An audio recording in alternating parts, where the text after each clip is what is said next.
Bismillahirrahmanirrahim. Assalamualaikum warahmatullahi wabarakatuh.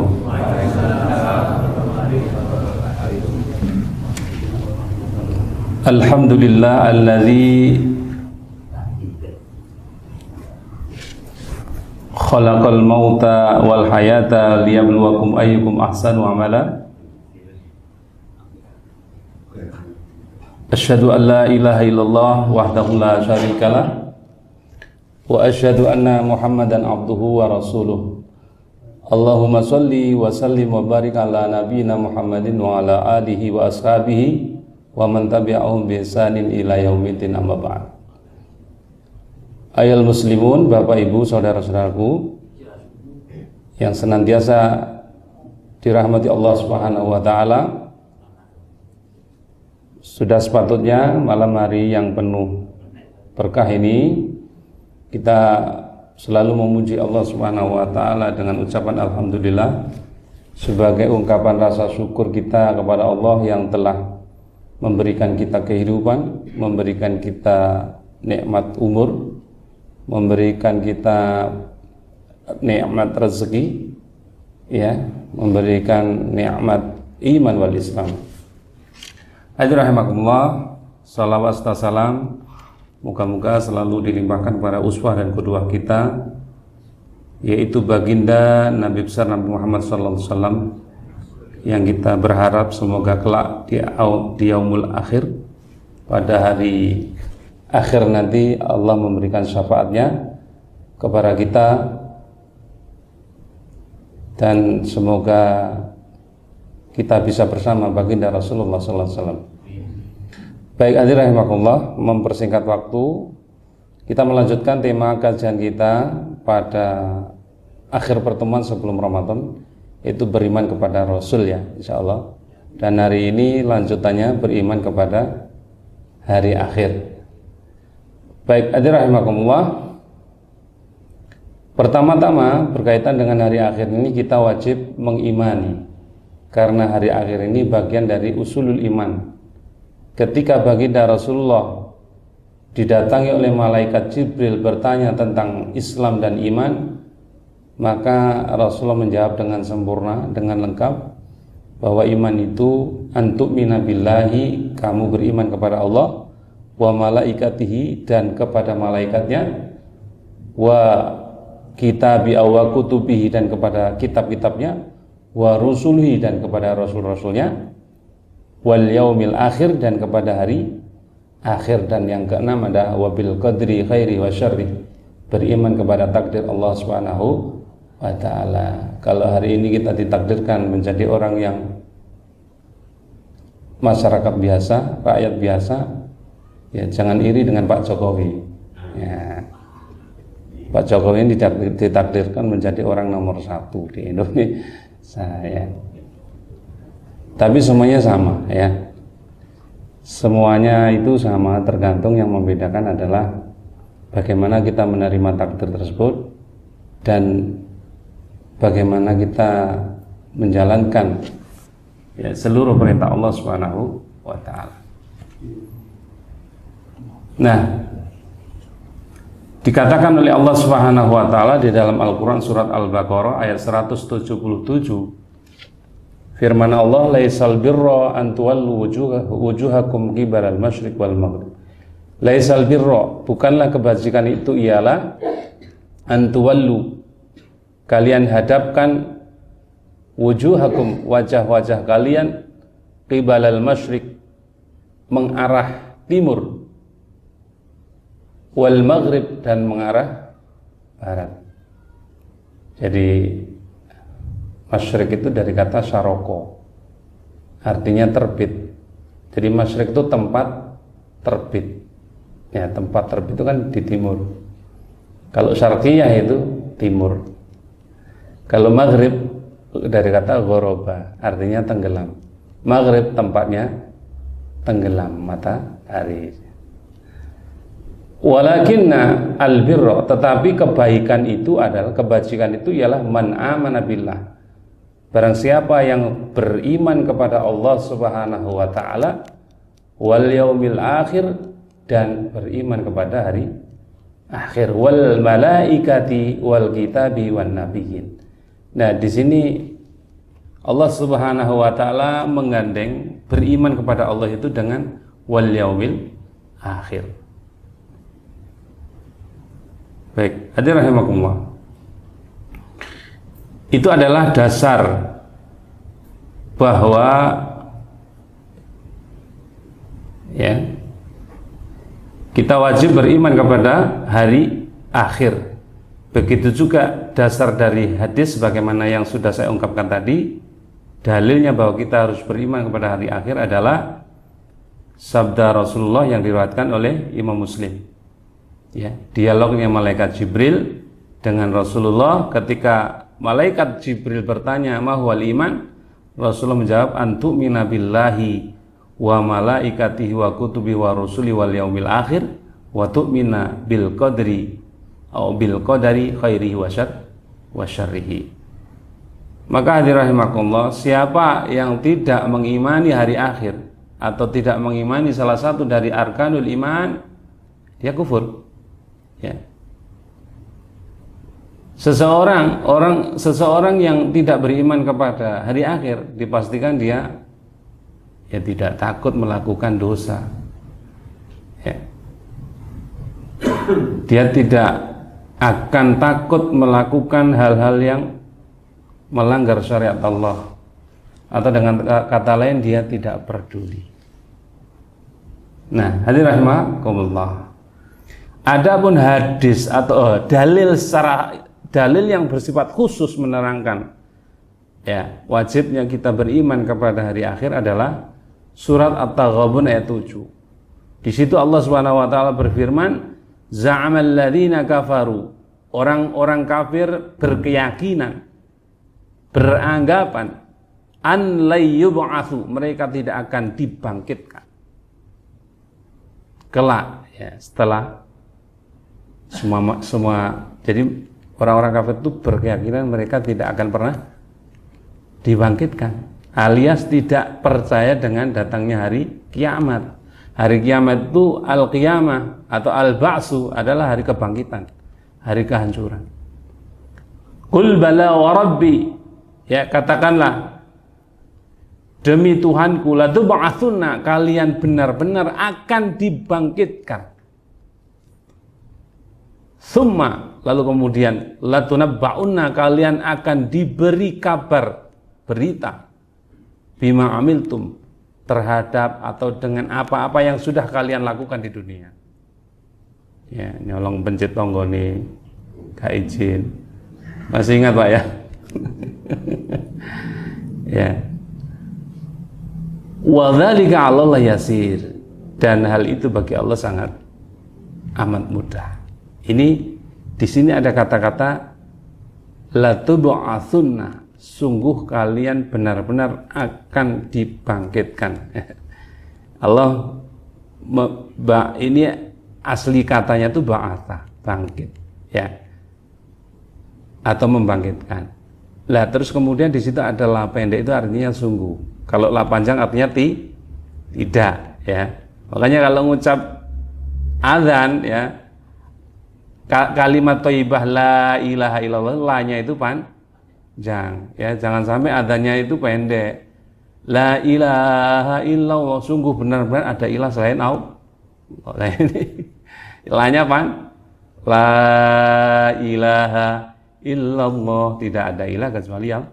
Kalau la-nya dibaca la ilaha, sungguh ada ilah, illallah selain Allah. Ini makanya sebelum azan harus tahu redaksi azan. Nah, baik, hadirin rahimakumullah. Lalu kemudian di situ ada nun taukid, ada nun tasdid, artinya penguat. Jadi ini Allah betul-betul menegaskan bahwa kalian sungguh benar akan dibangkitkan. Jadi ini kalau kita ini kalau ngomong sama orang, memberikan supaya dia yakin, kita tambahi bener, temenan, tambahi wallahi. Ya kan?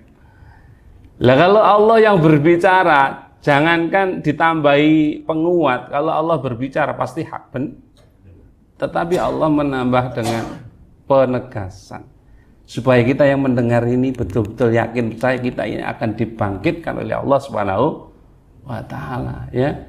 Bukan seperti orang-orang kafir yang mengira hidup itu seperti pohon.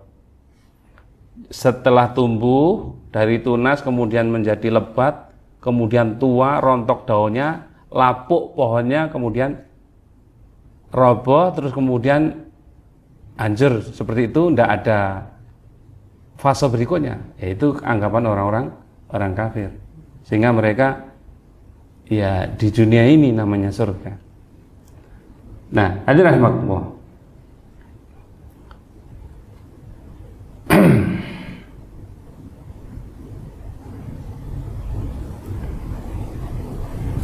Allah Subhanahu wa taala memberikan kabar kepada kita di dalam Al-Qur'an surat Al-Hajj, ya, surat ke-22 ayat 7. Wa anna sa'ata, dan sesungguhnya hari kiamat atiyatun, akan datang. Pasti dah. La raiba fiha, tidak ada keraguan di dalamnya. Tidak ada keraguan padanya. As-sa'ah. Wa anna Allah, sesungguhnya Allah yab'atsu, akan membangkitkan man fil kubur, siapa saja yang ada di dalam kubur. Ya, makanya nanti semua manusia ini ketika datang trompet yang pertama, malaikat Israfil meniup trompet pertama, maka manusia semuanya akan mati. Lalu ditiup trompet kedua, kemudian semua yang ada di kubur itu bangkit.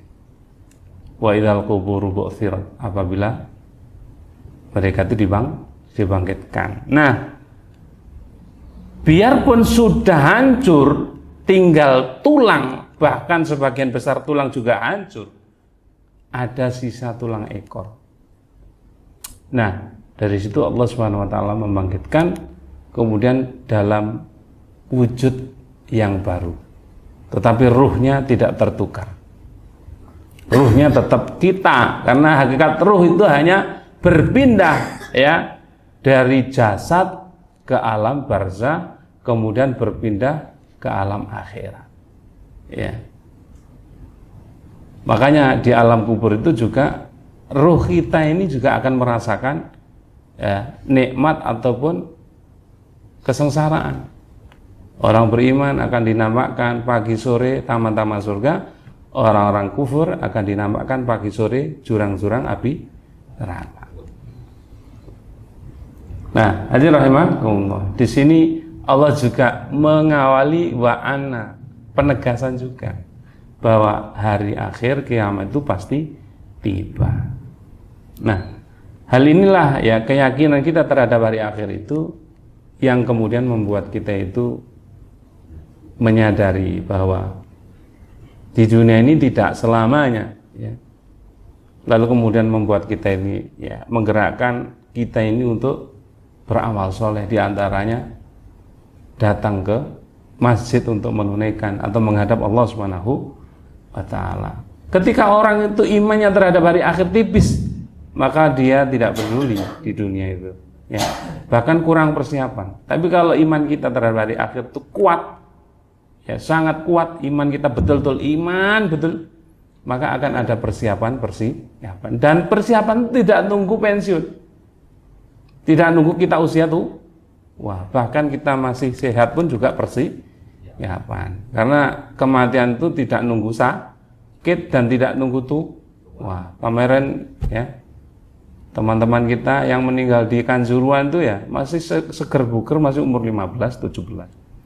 Tapi dia tidak menyangka kalau Allah akan mengambil. Ya, hadirin rahimakumullah. Nah, hari akhir itu akan diawali dengan, ditandai dengan kiamat, yaitu hari kebangkitan.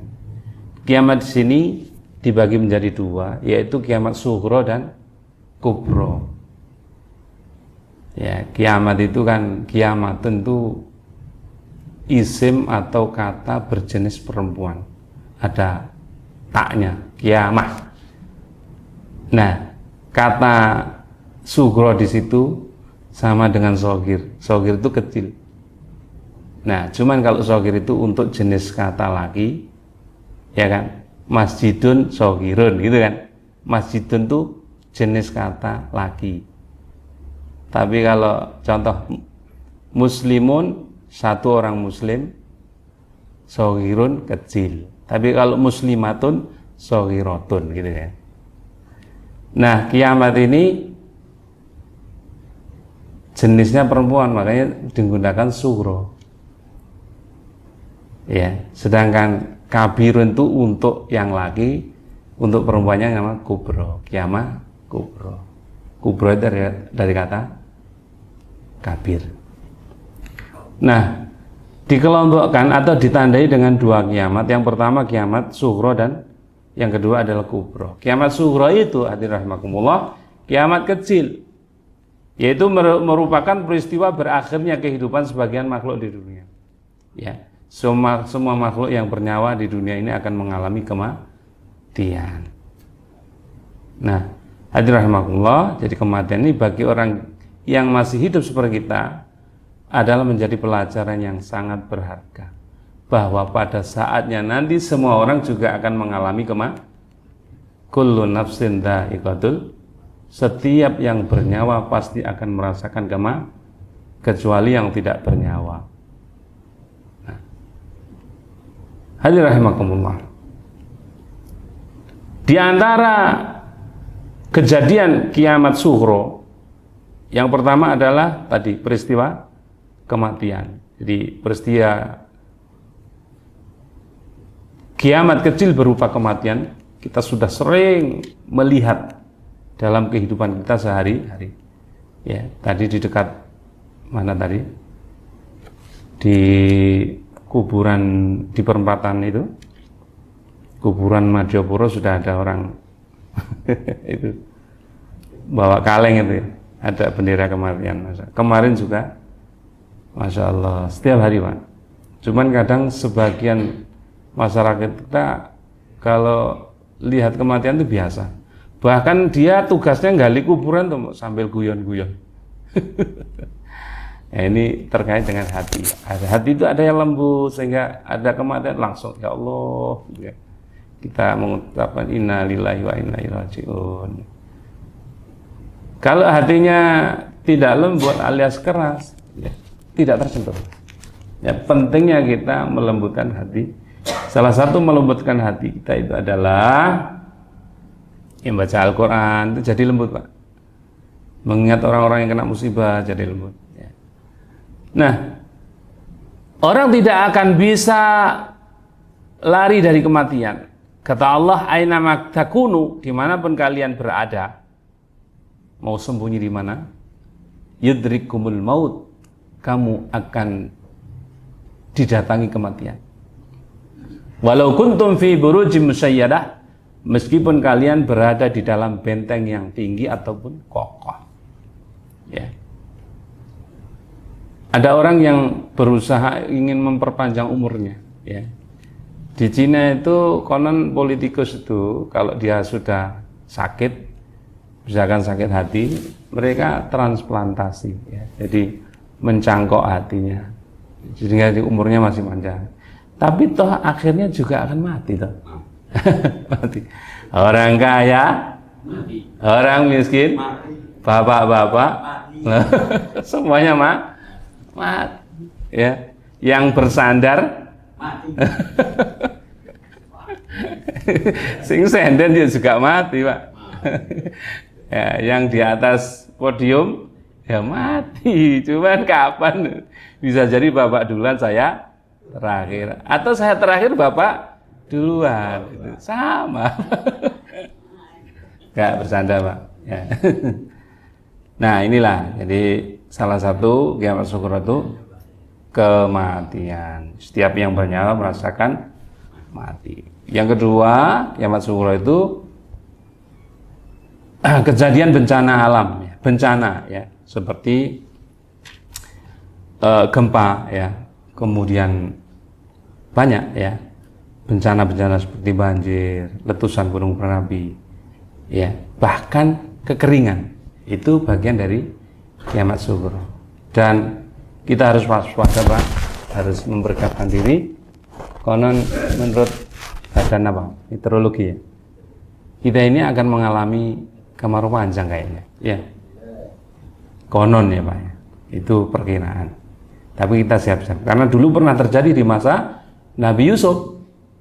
Terjadi 7 tahun musim kering. 7 tahun musim subur, kemudian 7 tahun musim kering. Pada saat 7 tahun musim subur, mereka menanam yang hasilnya ditimbun. Setelah itu datang musim kering. Nah, simpanannya itu mereka gunakan untuk masa paceklik. Maka ini juga menjadi pelajaran, kalau kita punya penghasilan, jangan dihabiskan sekarang. Loh, saya kan tawakal. Iya. Tapi boleh ditabung. Ya. Ya. Hadirin rahimahullah. Adapun yang kedua, kiamat kubra, yaitu terjadinya kehancuran yang menimpa seluruh alam semesta. Ya. Lalu kemudian kehidupan manusia akan berganti dengan alam yang baru, yaitu alam akhirat, alam yang paling terakhir, dan tidak akan ada alam lagi. Nah, kiamat kubra ini terjadi di seluruhnya, bukan di sebagian tempat. Karena beberapa tahun yang lalu ada sekelompok masyarakat yang waktu itu dari Ponorogo ya, daerah saya Pak itu. Ya, daerah saya radius 10 kilo. Itu ada beberapa keluarga ya, karena mereka mendapat kabar akan terjadi hari kiamat, mereka eksodus ke Kasembon. Pernah dengar Pak ya? Ya, ke Kasembon itu. Jadi punya aliran tarekat apa tertentu gitu ya. Lah, mereka itu di sana ke daerah Kasembon ini istilahnya hijrah untuk menghindari kiamat tadi, terjadinya kiamat tadi, menuju tempat yang aman. Lah, di sini katakan kalau kiamat kubra itu terjadinya seluruhnya, bukan sebagian. Semuanya akan kena ya. Semua akan kena, seluruh dunia akan kena kiamat tanpa terkecuali. Nah, hadirin rahimakumullah. Adapun ya, Allah tidak menyebutkan kapan kiamat kubra itu akan terjadi. Tetapi Allah Subhanahu wa taala menggambarkan peristiwa kiamat dalam beberapa firman-Nya. Yang pertama, diawali malaikat Israfil meniup sangkakala untuk pertama kalinya, lalu semua makhluk akan mati kecuali yang dikehendaki tetap hidup oleh Allah Subhanahu wa taala. Hal itu sebagaimana Allah jelaskan dalam surat Az-Zumar ayat 68. Itu semuanya mati kecuali yang dikehendaki oleh Allah Subhanahu wa taala. Yang kedua, langit akan terpecah belah. Wa idza samaa'u fatarat, apabila langit terbelah. Ya. Wa idzan nujumu katarat, bintang-bintang berjatuhan. Wa idzal biharu su'irat, lautan diluapkan. Idza syamsu kuwirat, matahari digulung, dan seterusnya. Terus manusia menjadi seperti aneh-aneh yang berterbangan, dan gunung-gunung seperti buku yang dihambur-hamburkan. Hal ini sebagaimana yang tertuang dalam surat Al-Qari'ah ya, wa takunul jibalu kal ihnil mahfuz. Kita ngeri Pak kalau menangi keadaan ini, ngeri ya, ngeri. Nah, kemudian goncangan dahsyat, bumi ini akan digoncangkan, lalu bumi ini mengeluarkan isi perutnya. Idza zulzilatil ardu zilzalaha wa akhrajatil ardu asqalaha. Manusia tercengang, kemudian berkata, wa qala al-insanu ma laha. Ini apa ini? Kaget. Nah, langit terbelah tadi sudah, bumi diratakan, kemudian bintang berjatuhan, air laut meluap, kuburan dibongkar. Wa idzal kuburu firat. Matahari digulung, idza syamsu kuwirat. Apalagi? Bahkan unta yang bunting tidak dipedulikan. Ya. Mata terbelalak karena ketakutan, bulan hilang cahayanya, matahari dan bulan dikumpulkan sebagaimana dijelaskan dalam surat Al-Qiyamah. Guncangan yang sangat besar. Kemudian tadi bumi, gunung berguncang, gunung-gunung menjadi tumpukan pasir yang berterbangan. Manusia datang berkelompok, dibukanya beberapa pintu langit, dan gunung menjadi fata morgana. Nah, ini diantara tanda-tanda kiamat kubro, kiamat besar. Nah, hadirin rahimakumullah, kalau dulu dikatakan oleh baginda Rasulullah bahwa umur dunia ini sudah seperti nenek yang sudah tua renta. Itu artinya menunjukkan atau memberikan petunjuk kepada kita bahwa hari kiamat itu sebenarnya sudah ada dekat, ya, sudah dekat.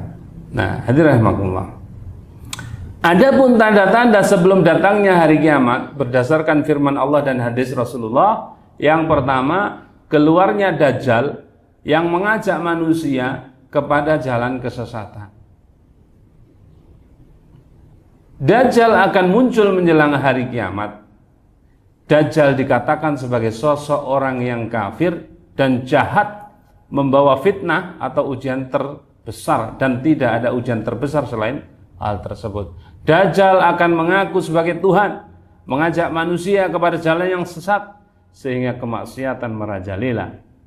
Dengan keluarnya Dajjal ini menjadi tanda kiamat besar akan tiba dan dimulai pada saat kaum muslimin sedang memiliki kekuatan yang sangat besar, dan Dajjal keluar untuk mengalahkan kekuatan kaum muslimin. Nah, hadirin rahimakumullah. Yang kedua, keluarnya Al-Mahdi yang akan menegakkan keadilan. Al-Mahdi merupakan seorang pemimpin muslim yang dipilih oleh Allah, bukan dipilih oleh manusia. Jadi jangan berlebihan kemudian mungkin salah seorang kandidat itu, oh ini Al-Mahdi, ya, karena dipilih oleh Allah Subhanahu wa Ta'ala untuk menghancurkan segala bentuk kezaliman, termasuk memerangi Dajjal dan menegakkan keadilan di muka bumi sebelum datangnya hari kiamat. Beliau adalah sosok yang jujur serta adil dalam menggunakan harta kekayaan yang berlimpah demi kemajuan umatnya.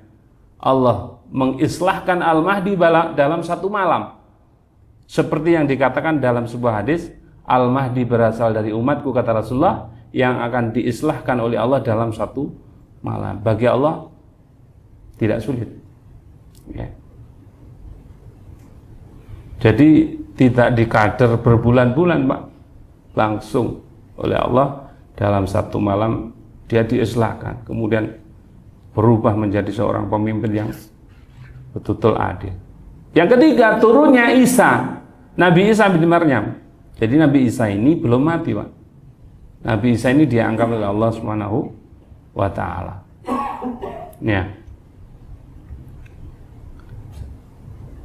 Lalu yang keempat, keluarnya Ya'juj dan Ma'juj. Apa itu Ya'juj dan Ma'juj? Ya'juj dan Ma'juj orang-orang yang membuat kerusakan di muka bumi, ya. Sebagaimana Allah jelaskan dalam surat Al-Anbiya ayat 96 bahwa salah satu tanda kiamat itu adalah apabila dibukakan tembok Ya'juj dan Ma'juj dan turun dengan cepat dari seluruh tempat yang tinggi. Yang kelima, munculnya awan hitam atau dukhon, ya. Saya bersingkat. Yang keenam, terbitnya matahari dari sebelah barat, yang mana ketika matahari sudah terbit dari sebelah barat, pintu taubat tertutup. Orang kalau bertaubat sudah enggak diterima oleh Allah Subhanahu wa Ta'ala. Yang ketujuh, keluarnya binatang melata pada pagi hari, ya. Hal ini dijelaskan oleh Allah dalam surat An-Naml ayat 82 yang menjelaskan bahwa binatang melata tersebut dapat berbicara dengan lidah yang fasih, bahwa kebanyakan manusia dulu tidak yakin kepada ayat tersebut, bahwa mereka tidak percaya akan datangnya hari kiamat. Nah, hadirin rahimakumullah, berikutnya adalah rangkaian peristiwa kehidupan akhirat. Jadi, yang pertama, setelah manusia mati, berpindah ruhnya ke alam barzah, ya. Alam barzah. Barzah itu secara bahasa artinya pembatas, dinding. Jadi alam barzah yang dikenal dengan alam kubur itu merupakan pintu gerbang menuju akhirat. Jadi alam penantian. Ya. Jadi orang-orang yang sudah meninggal itu berada di alam barzah, di alam penantian.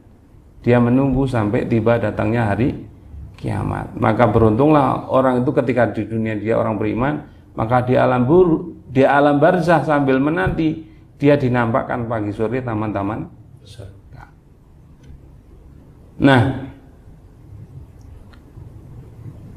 lalu kemudian yaumul ba'ats, yaitu hari dibangkitkannya semua manusia dari alam kubur. Sejak manusia pertama yang meninggal kemudian digiring menuju padang mahsyar. Ya, padang mahsyar. Nah, kebangkitan manusia ini akan terjadi setelah ditiup sangkakala yang kedua oleh malaikat Israfil. Nah, seluruh manusia sejak zaman Nabi Adam sampai manusia yang terakhir akan dibangkitkan dari alam kubur. Ya. Adapun keadaan mereka menjadi beraneka ragam, beraneka macam sesuai dengan amal perbuatannya pada saat ia masih hidup. Wa nufikha fis-sur, kata Allah. Lalu ditiuplah sangkakala, fa idahum minal ajdathi ila rabbihim yansilun, maka seketika itu mereka keluar dari kuburnya dalam keadaan hidup menuju kepada Tuhannya.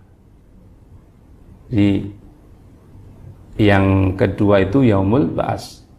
Innakum, sungguhnya kalian tuhsyaruna akan dikumpulkan rijalan, dikumpulkan pada hari kiamat. Ada yang berjalan, warukbanan, ada yang berkendaraan, bahkan watujarruna ala wujuhikum, kalian akan diseret di atas wajah kalian.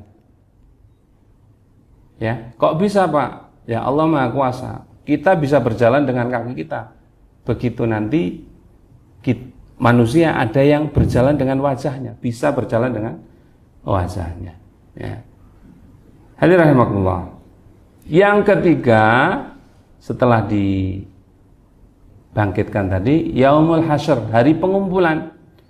Manusia akan dikumpulkan di padang mahsyar, ya, tempat dikumpulkannya disebut padang mahsyar. Ya, ini tempat yang sangat luas dan tiada pepohonan sedikit pun. Gak ono sing dodol es, Pak. Nek ngelak gak ono. Kalau mau cari kepanasan, kalau kita di Rampal kepanasan kan ada orang jual payung. Sana ndak ada. Hanya zillullah, naungan Allah, Pak. Jadi sab'atun yudhilluhumullah, yang akan 7 golongan yang akan mendapatkan naungan Allah Subhanahu wa taala. Pada hari tidak ada naungan kecuali naungan Allah Subhanahu wa taala. Siapa itu? Ya.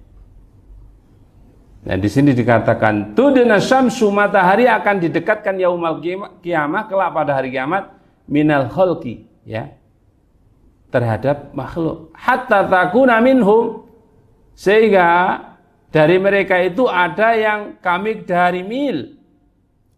Maksudnya matahari itu seperti ukuran mil, ya.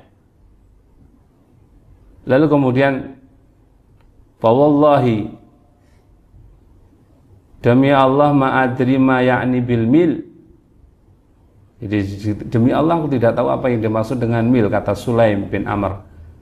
Apakah ukuran jarak perjalanan atau alat yang dipakai untuk bercelak mata? Lalu Nabi SAW mengatakan, qala fayakunun nasu, sehingga manusia tersiksa dalam keringatnya sesuai dengan kadar amal-amalnya.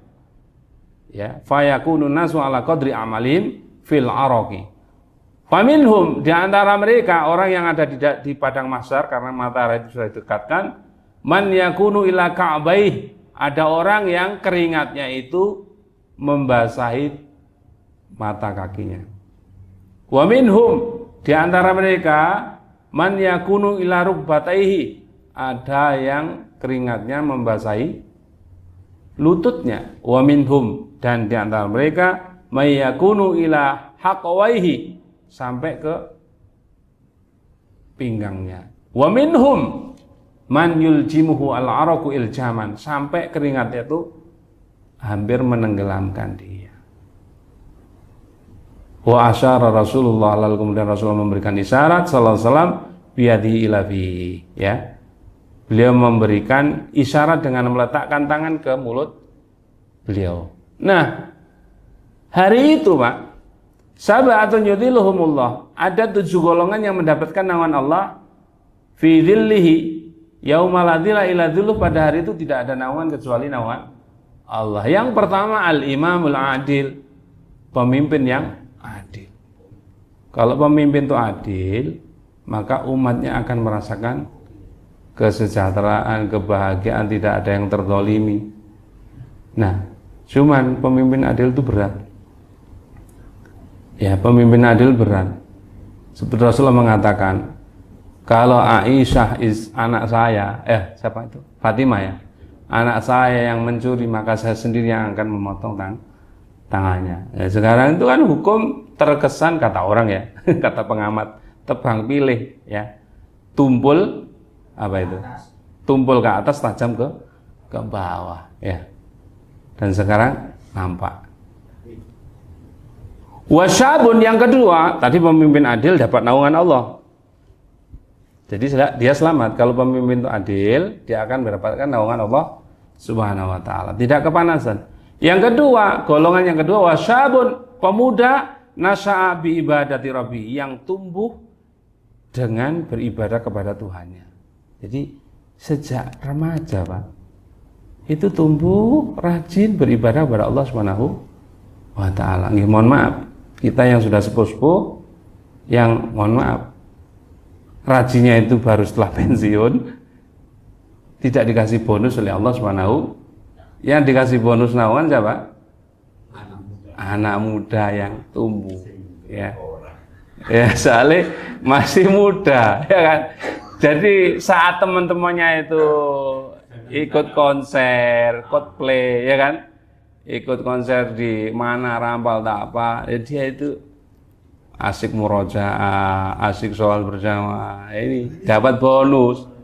Nggak tergiur dengan pesona dunia, dapat bonus. Adapun ya, tapi jangan kecil hati Pak, kita yang meskipun baru rajin setelah akhir-akhir usia kita, tapi kita dengan taubatan nasuha, taubat kita insya Allah diterima, kita masih insya Allah dapat surga. Cuman ya, tadi kalau yang muda itu dapat bonus ya. Ya. Hadirin rahimakumullah, wa rajulun, orang yang qalbuhu, ini Pak, jangan kecil hati. Wa rajulun qalbuhu mu'allaqun, orang yang hatinya itu terikat fil masajid, dengan masjid. Nah, ini semoga kita termasuk ya. Jadi tandanya itu gini Pak, orang yang terikat hatinya terikat masjid itu gini. Iki alarm kok gak dangan-dangan sih. Ditunggu terus sampai kemudian adzan. Allahu Akbar. Nah, berangkat ya. Tapi sebaliknya, orang yang mengatakan, kok wis adzan maneh? Ini lain, Pak. Jadi orang yang hatinya terikat dengan masjid itu selalu menunggu intizar sholat ba'da sholat. Menunggu tibanya waktu sholat setelah dia kerja. Itu setelah maghrib, tunggu lagi sampai isya ya. Tadi kan ada sebagian yang, loh kok wis adzan cepet mah, kok cepet men yo, adzan maneh. Sak seruputan, sak seruputan adzan maneh. Nah, lalu kemudian yang keempat, warajulani, dua pemuda, dua orang, tahaba, saling cinta, fillah, karena Allah, bukan karena suku, bukan karena strata sosial, atau bukan karena apa, tapi karena Allah, karena kesamaan la ilaha illallah. Ijtama'a, dia berkumpul alaihi, atasnya, maksudnya karena Allah, wa tafarraqu alaihi, dan berpisah pun karena Allah Subhanahu wa taala. Jadi solidaritas antar umat Islam, ukhuwah yang dibangun dengan apa? Karena Allah Subhanahu wa taala. Orang kalau karena Allah itu tidak ada hasad, Pak, tidak ada hasud. Mencintai karena Allah itu tidak ada hasud ya. Tidak ada tendensi dan lain sebagainya. Itu yang keempat. Yang kelima, wa rajulun talabathu imra'atun, seorang laki-laki yang diminta oleh seorang wanita, dzatu mansibin, wanita itu punya kedudukan. Ya, punya kedudukan, punya jabatan. Wa jamalin, punya kecantikan. Diajak apa? Diajak berzina. Faqala, orang laki-laki itu mengatakan, "Inni akhafullah." Aku sakjane selera. Tapi aku akhafullah, takut pada Allah Subhanahu wa taala. Ya, kalau nggak selera nggak normal, Pak. Ya. Saya yakin di antara kita yang sudah sepuh pun juga normal. Ya, normal ya. Pak Amdan ini masih semangat ini. Iya. Mau masna kan ini terhalang oleh istri pertama kan. Nah, itu normal, Pak. Makanya di dalam Islam itu atau ada orang yang sudah sepuh menikah lagi itu ya wajar, normal, asalkan menikahnya dengan perempuan kan gitu ya. Yang nggak normal itu laki sama laki ini seneng, Pak. Dan ini dikampanyekan ya kan, LGBT. Laki suka dengan laki nggak normal itu, nggak normal. Iku loro, wong loro. Jadi orang sakit kalau laki seneng laki atau perempuan seneng perempuan. Nah, laki seneng perempuan itu normal. Tetapi ketika diajak berzina karena sudah di luar syariat, dia mengatakan inni akhafullah. Aku takut kepada Allah Subhanahu wa taala. Sungguhnya aku takut kepada Allah, sehingga dia menolak ajakan tersebut. Lah orang yang menolak padahal sudah peluangnya 99%. Gak ada wong roh, Pak. Tapi dia mengatakan menghindar inni akhafullah. Aku takut kepada Allah. Akhirnya dia tolak. Sehingga orang yang semacam ini akan mendapatkan naungan Allah kelak pada yaumul hasyr, pada hari dikumpulkan manusia di padang mahsyar. Ya, ini berat, Pak. Wanita ini fitnah terbesar bagi laki-laki. Kata Rasulullah, "Ma taraktu ba'di fitnatan adharra 'ala rijal minan nisa." Tidak ada fitnah yang terberat yang setelah aku tinggalkan, setelahku bagi orang laki-laki kecuali daripada apa? Fitnah wanita.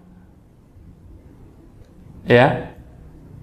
Kalau fitnahnya wanita apa? Harta. Makanya wanita itu kalau istilahnya disuruh milih suami atau harta, milih harta, ya. Kalau laki-laki, Pak, fitnah terbesar itu wanita. Ada seorang tabi'in kalau nggak salah atau salaf ya. Tabi'in mungkin. Itu begini. Saya kalau disuruh menjaga Baitul Mal yang di situ banyak harta, ada emas, ada uang gitu. Saya insya Allah masih bisa menjaga, tidak tergoda. Nggak akan mengambil 1 dirham pun. Tapi kalau saya disuruh nunggui seorang wanita terus tinggal 1 rumah, nggak ada jaminan. Ya. Nggak ada jaminan. Ini kata siapa? Orang tersebut, salaf. Wah, fitnah terbesar bagi laki-laki itu wanita. Makanya orang laki dengan orang perempuan itu kata Gus Pak, idealnya ya harus dipisah. Jadi kata beliau kalau kita ini sebenarnya ikhtilat bainar rajul wal mar'ah. Jadi bercampurnya laki perempuan dalam satu majelis itu sebenarnya ya belum syar'i, tidak syar'i. Tapi istilahnya kemudian substansi ilmu itu tetap penting gitu loh. Ya. Kadang ada yang kan nggak semuanya paham ya. Kalau semuanya paham kan bisa minta gitu ya. Kayak seperti di masjid ini ada hijabnya gitu ya. Nah, karena dulu asbabun nuzulnya, kisahnya itu, Pak. Jadi ada sahabat loh, Pak, bukan kita lah ya. Ketika sholat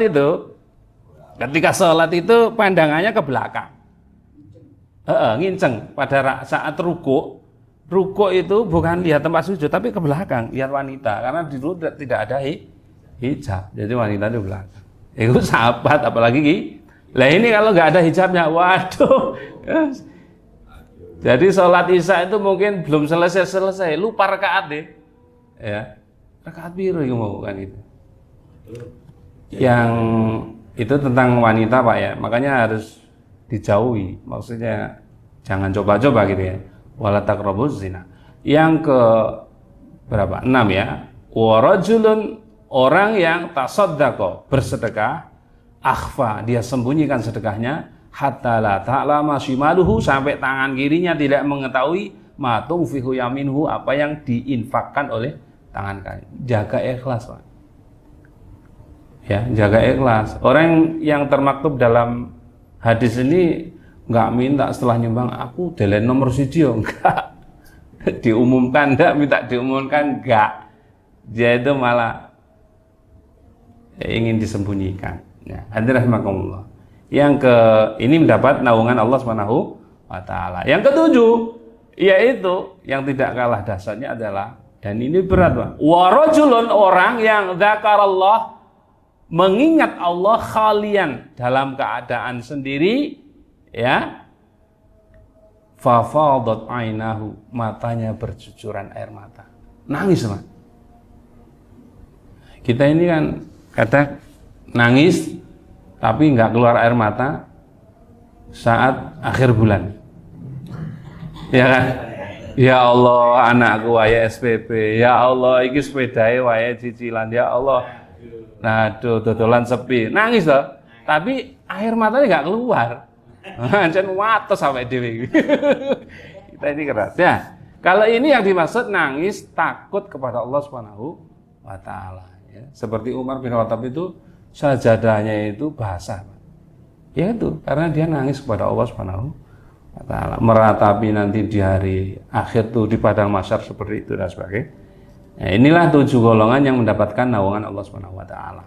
Nah, lalu kemudian setelah al-hasyr, tadi kan pertama apa? Barzah.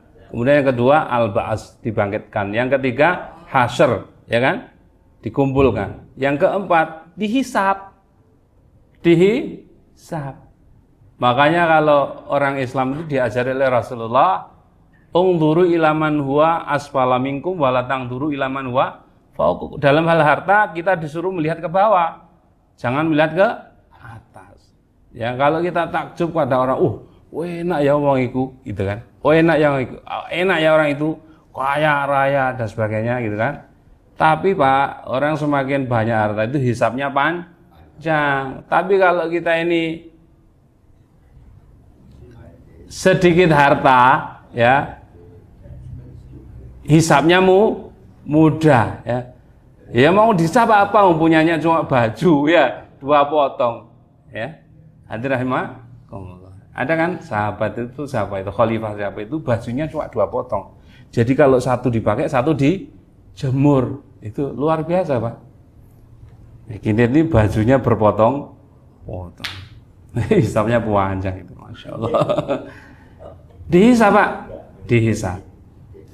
Fa'ama man thaqulat mawazin fa huwa fi aisyatur radiyah wa amma man khafat mawazin wa ummu hawiyah. Kalau seseorang, ini mizan ya, ini dihisab.